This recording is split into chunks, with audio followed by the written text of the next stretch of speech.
Yu-Gi-Oh tier list post YCS Mexico. Wait, what's that, Maurice? Oh, I needed Molchummy Flawlesses, so I had to get them somehow. Today, big dog, I have assembled a tier list using every strategy that is topped in this new format. I think that it's going to be really important to preserve this information for the future because, like I said in a previous video, this particular format could be the next Edison. I also could be coping. I do that a lot. But one thing I'm not coping on is the Raven Wing Sleeves version 3. These are the ultimate sleeves for the ultimate duelist, and you can be sure to get yours at TheCaliEffect.com. You can't beat that price point. Without further ado, let's go ahead and jump on in and talk about the best decks in the game.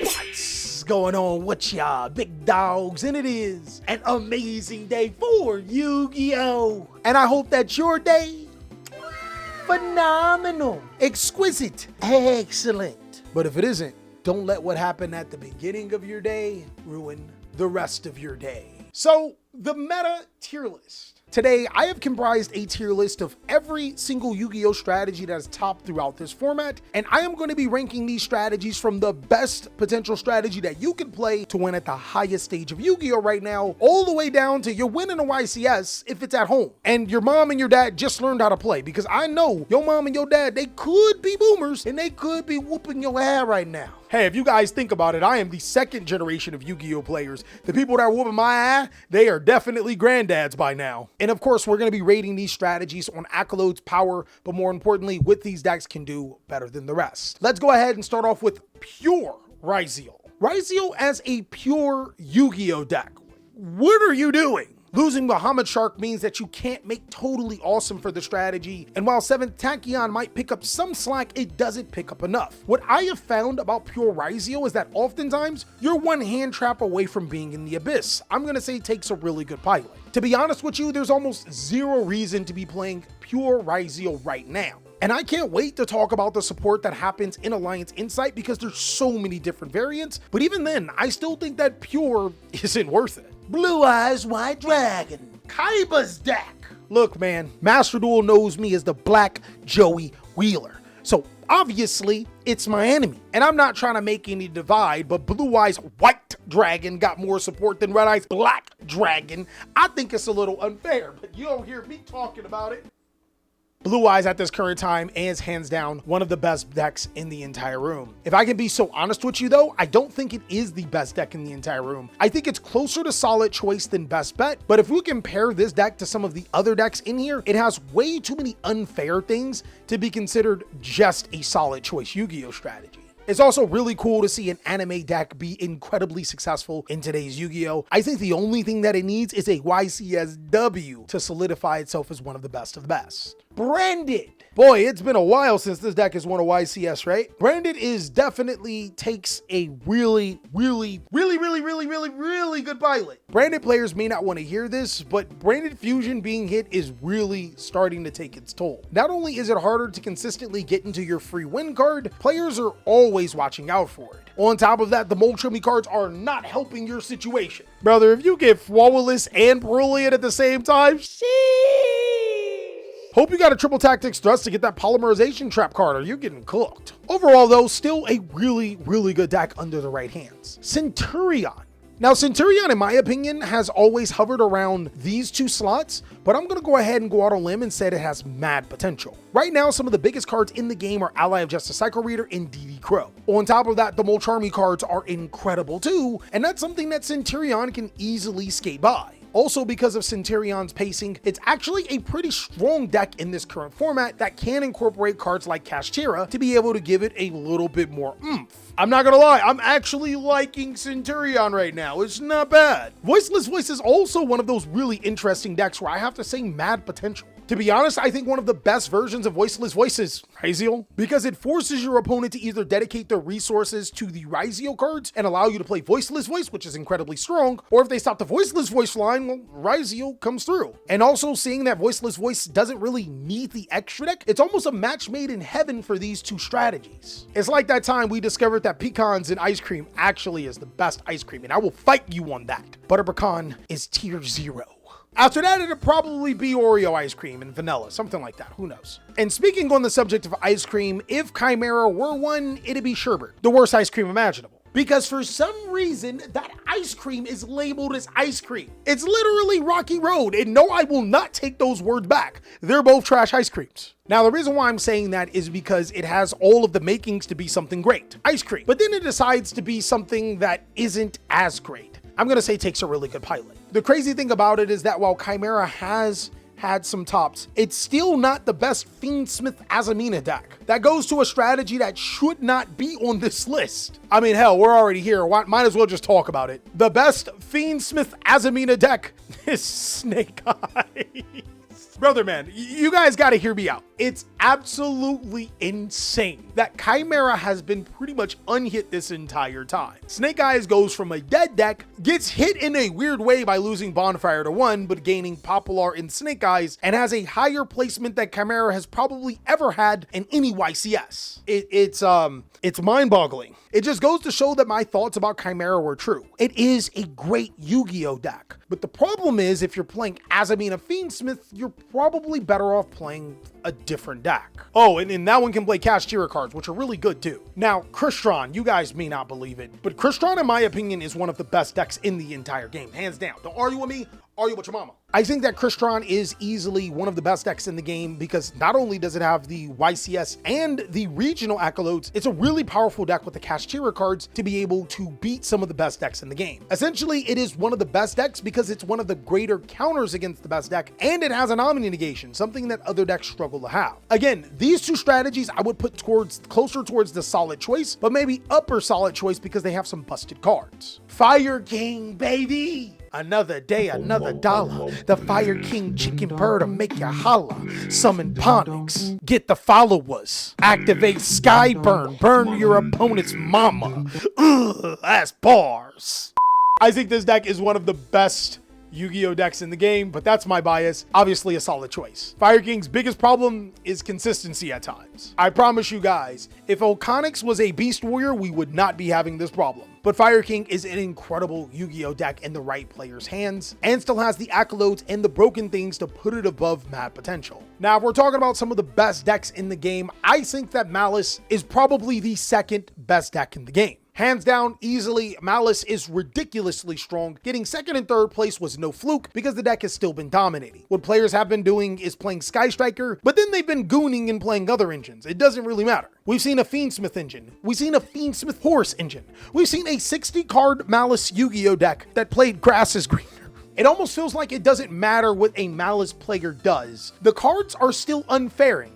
The unfairness is unfairing. I think that's close. And Malice has been awarded the second best deck in the room because of that. But I can't give it the first best is because the first is the meme team. You doubted us. Two of them things. Two of them things. I think it's poetic for Memento to beat the best deck of last format in Yugioh and then turn around and beat the best deck in this format in Malice. It just goes to show that this deck has solidified itself as the best deck in Yu-Gi-Oh!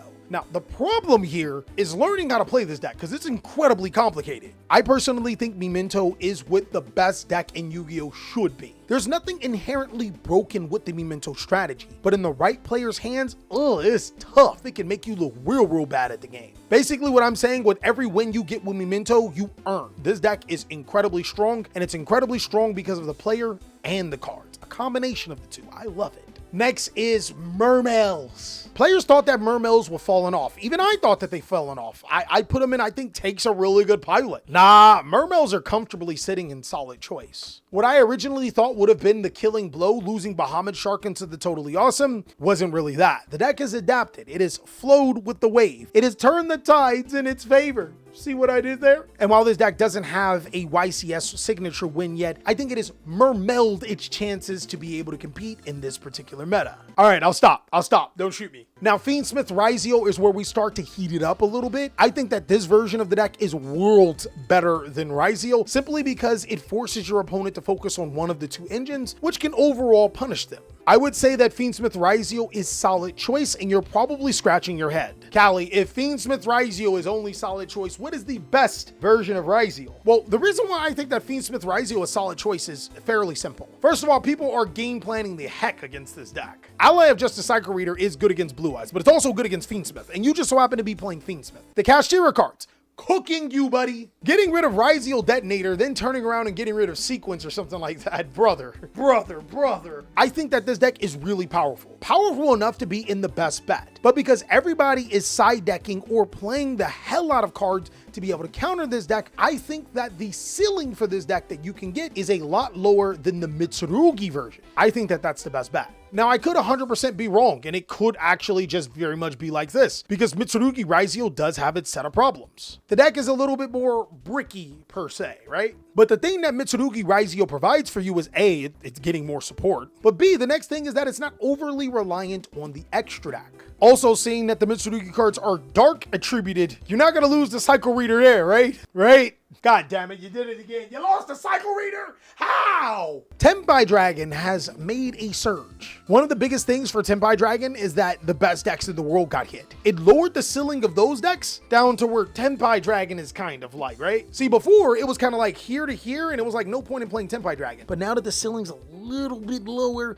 and Tenpai is a kind of better, especially considering that a lot of the cards being used aren't really good against it, I think that Tenpai has mad potential. Overall, this format is shaping up to be pretty good. I can see any of these decks right here winning a YCS, and I can see these decks consistently topping a YCS. Where do I see White Forest though? Definitely one of those decks that can consistently top a YCS. You see, this is the other deck that can use the Azamina and the Fiendsmith cards. Holy crap, this can use Chimera better too. Brother, it's like going to the ice cream parlor, right? And having an ice cream cone and deciding to put sherbet in the ice cream cone. You gotta choose better. I'm not saying that White Forest is butter pecan. I mean, heck no, it's not even close, but it would be way better than playing Chimera, unfortunately. Next is Yubel, another Yu-Gi-Oh strategy that has a decent amount of potential. Yubel got stronger with Unchained Shavara, and while it hasn't necessarily got the wins that I expected it to, it's still an incredibly strong Yu-Gi-Oh deck. Now, Tomb Keeper is absolutely insane. I personally think that Tomb Keeper is another one of those good strategies, but unfortunately, Tomb Keepers didn't translate to the wins that we thought they would. I think that Tomb Keeper is borderlining the mad potential solid choice range.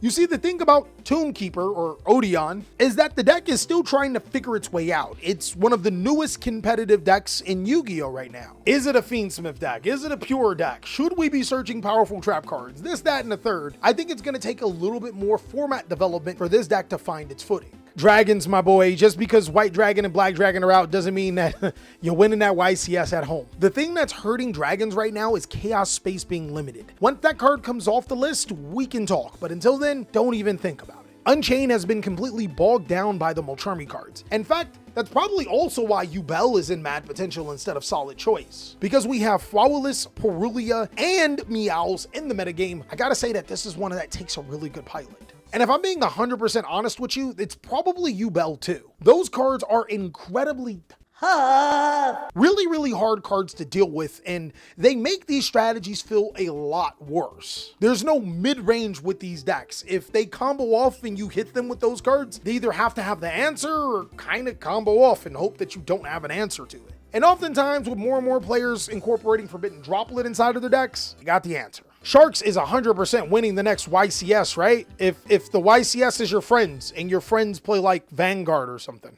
I don't want to say that this deck is dead, but let's be honest, it was struggling with Bahamut Shark. Now that it doesn't have Bahamut Shark, it's kind of fulfilled the prophecy of being a deck that has a massive amount of potential, but unfortunately couldn't get there. Drytron is brother. I have no idea why you would even think about playing Drytron right now. Between Cycle Reader, the Bestials, and DD Crow, brother, you're getting spicy. Probably not the best time to pick up this deck. I would 100% say Labyrinth is one of the unsung heroes of the format. I'm gonna say mad potential. The biggest problem with Labyrinth is that once the Gooners stop gooning and they play a Labyrinth build that doesn't play all of the terrible Floodgate Yu-Gi-Oh cards, they force skill to happen. And that skill feels like a Memento matchup, where games are decided by the skill of the player plus the power of the deck, because Labyrinth doesn't have anything inherently busted about the strategy, which is weird. True Draco is YCS at home. We kind of seen that coming, right? I was right. YCS at home. You were coping. And Fiendsmith Bestial Primite is still a solid choice. I think whether you're just playing Fiendsmith Bestial Primite or Fiendsmith Bestial Kashtira, both of those are really, really good decks. They're actually a solid answer to some of the best decks in the game. Now, Solomon Great did just top a YCS. Brother, I'm proud. The Solid Boys. It's 2025 and we still doing it, my boy. Where's Altergeist? Where's Sky Striker? Where's Thunderdrake? Sky Striker just got a show. I'll shut up. I think that Solomon Great is closer to YCS at home, but definitely takes a really, really, really good pilot. This deck is crazy. It's cracked, but you gotta know what you're doing. And if you don't, hard punish. But that is all for my meta tier list post YCS Mexico. I really want to hear what you guys have to say about my reevaluation of the meta in the beginning of the format. It's going to be really, really exciting. As we already know, Alliance Insight will soon be coming out, and I can't wait to do a tier list on that after some extensive testing. But of course, until then, big dog, there's 2 things I want you to do. Well, technically 3. Go ahead and buy your Raven Wing sleeves today from TheCaliEffect.com. Post down below some decks that you think that I missed or some decks that you think I should talk about on the next tier list. And more importantly, check out these videos and have an amazing day.